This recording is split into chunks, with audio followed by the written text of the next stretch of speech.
My dad helped me get 2 jobs in my life. I was thinking about this as I was like thinking about the jobs that I've had throughout my time, and I realized that he got me my first job ever, and also my last job in the States. And so there was a bit of symmetry there. But the first job that I ever had that he got me was working for Hal Cabus, or Mr. Cabus, as we called him. And Mr. Cabus lived at the end of the street, and he also lived at the beginning of the street, because we lived on a cul-de-sac. So he was like the gatekeeper of Spruce Terrace, and you could not come into Spruce Terrace without going past his house. And Mr. Cabus had this incredibly clean, perfectly manicured lawn, and he was like stereotypical that, you know, the person, he's got the perfect lawn, and don't you go on that lawn. Whatever you do, don't step on that grass. And it was perfect, and he was this big man who, he always wore a vest, you know, and he could never quite button the vest properly. It was always straining. It was a big Hal Cabus, big Mr. Cabus. And you'd go past his house around the corner, and we'd try not to go over the lawn, you know. But as any kid will tell you, the geometry of youth dictates that the shortest path between 2 points is always through someone's yard. And so we would go and cut across Hal Cabus's lawn all the time. And and instead of getting upset with you, well, he would get upset. He would just kind of yell at you. But what he would do is he would say, "I'm going to tell your parents," and he would call your parents. And that was kind of, which I thought was kind of not fair. Was it? Yeah, he's shaking his head. It's like, that's what you do. You go out there with a rifle and you threaten the kids, you know. But he didn't do that. And it turns out that my first job was working for Mr. Cabus. So when my dad said, "I've got a job for you and you're working for Mr. Cabus," I was a bit kind of taken aback by that. But it turns out that it was he was a Republican, and he was in charge of, he was the head of the Republican committee in that neighborhood. And my dad, unfortunately, was a Republican. And he was like, "This is a good job. You're going to work for Mr. Cabus. You're going to help the Republican Party." I didn't know politics. I didn't know anything. But Mr. Cabus, he had 2 things. He was the head of the Republican committee in our area, and he also had a limousine. And he had this limousine service. And so my first job ever was to, Mr. Cabus would drive me around to the different neighborhoods in this limousine. And I'd be driving in this limousine, and he'd stop at the end of the street and say, "All right, out you go out and pass these pamphlets around." And I'd have to go on to every house and rubber band them to the doorknobs, which was a terrible way to hand out pamphlets. But this was my first job, and driving in a limousine. So it was, I don't know, I felt like, since then, so I started off, first job ever, driving around in a limousine. And then ever since then, I've kind of been going down when it comes to transportation in the way I get places, you know. Because after that, I remember I drove to work. And then I ended up taking public transportation. And now I ride my mamachari, you know, so it's kind of like going down, but it's good. The second job that my dad found me, which is what the story is really about, was working at the Chicago Press Club. And when you hear this Chicago Press Club, you kind of go, "Wow, that's very cool." And you get this image of, you know, reporters coming in and out, and, you know, I don't know, something like where they would have, I don't know why the West Wing has come into my head, but it's kind of that level, you know. You just want all these buzzing around. It wasn't that kind of a place. It was, you know, it was in the basement of the Wrigley Building. It was this really dark, dimly lit place, and I kind of realized that it was kind of the opposite of a casino, you know, because a casino is always well lit, and it's supposed to look like daytime at any time of the day, so that you never really know what time it is. But the Chicago Press Club was dimly lit, and it always looked like it was 9 p.m., I think, no matter what time of the day it was. You know, and it was this really, I don't know, very kind of old school kind of place. And I went in there, and my job was, I got a job as a bartender, and I'd never bartended before, you know, and so I went in there, and I had to meet Charlie, and Charlie was my boss. And he was this short little man, bald, and I remember him saying, you know, have you ever bartended before? I said, no, I haven't. And he was like, have you ever taken a course in how to bartend? And I said, no, I haven't. And he was like, great, because they, you know, and he had this short little guy, and he had this gruff little voice, and he just always looked like he was squinting at you, because he was always like this, and he was like, you know, that's good because they don't know what they're doing in those schools, you know, they don't know what the hell they're teaching you. And so Charlie was going to teach me how to be a bartender, you know.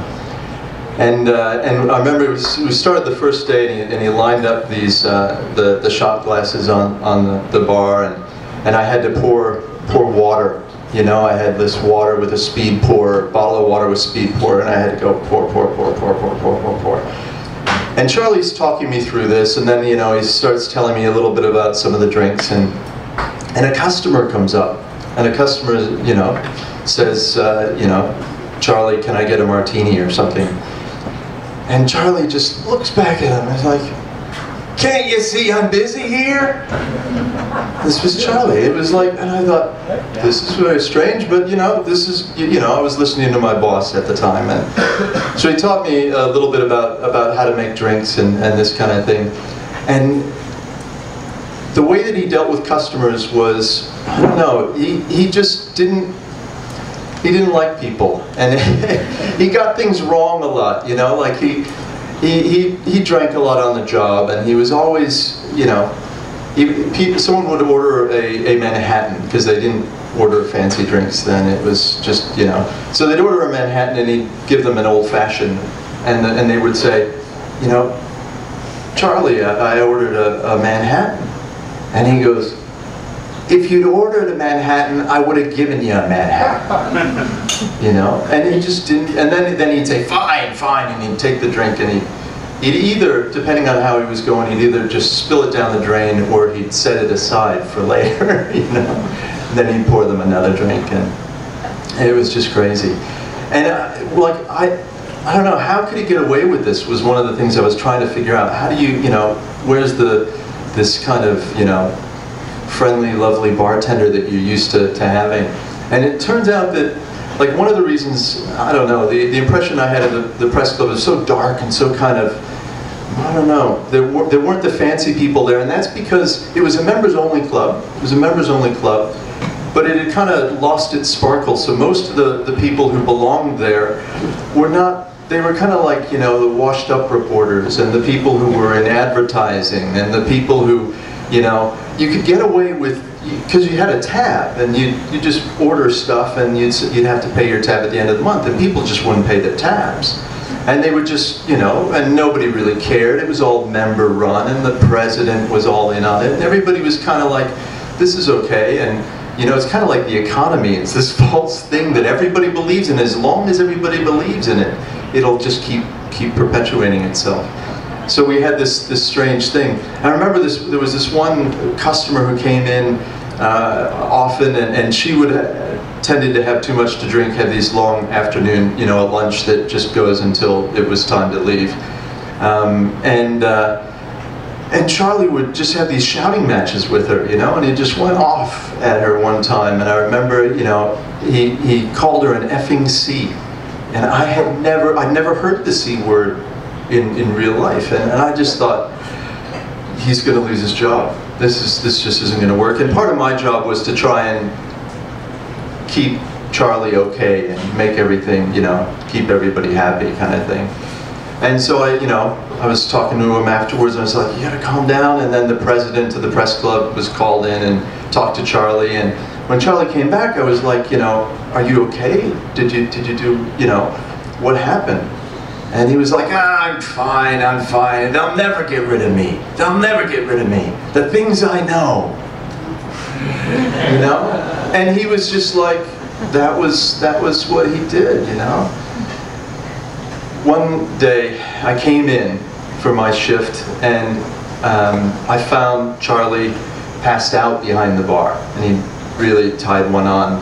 I don't remember if he was drunk from the afternoon or what, but But anyways, he was passed out behind the bar, and I helped him up, and you know, he drooled all over his shirt. He drooled a lot. Like, I remember seeing him talking to customers and just be like, drooling, and he go, how does this man keep working here? But he did.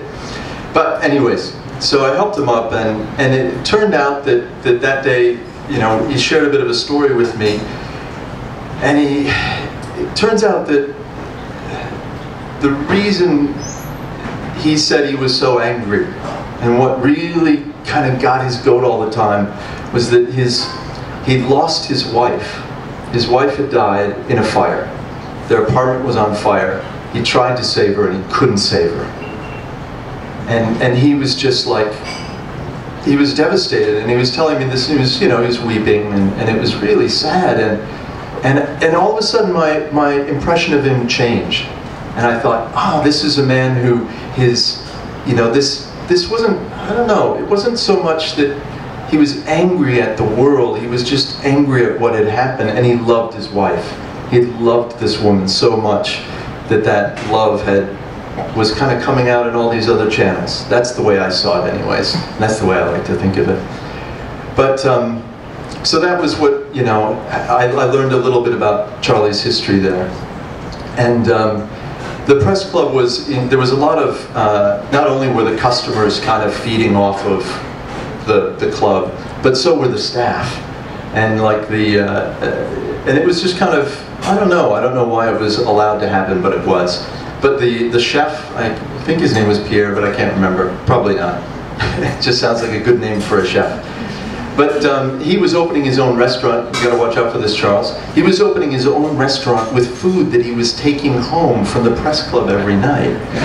And he was, or not taking it home, but he was taking it to his place. And he would order in food and then take it out over there. And it was just amazing, all this stuff. And you know, my contribution to the kind of, I don't know, the corruption, that's the only word I can think of, was not that bad. Like I didn't really do that much, but at the end of the shift, you know, they said, oh, you can have a drink, you can have a beer and go get yourself a meal, and so on Friday nights it was typical for me I would invite my best friend Mark, who was my roommate at the time, and he'd come down and everybody else had gone, and there we were, you know, we're in the press club in this dingy bar, but it had this large screen TV, and we were having as much Guinness as we wanted and eating leftover beef stroganoff, which was not very good.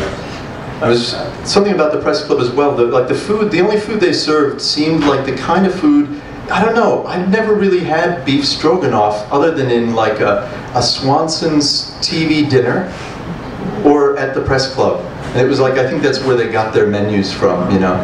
But anyways. So we'd be sitting there eating this stuff, watching stuff watching the big screen, and of course this was back in the 80s. So what did you watch on a Friday night on the big screen?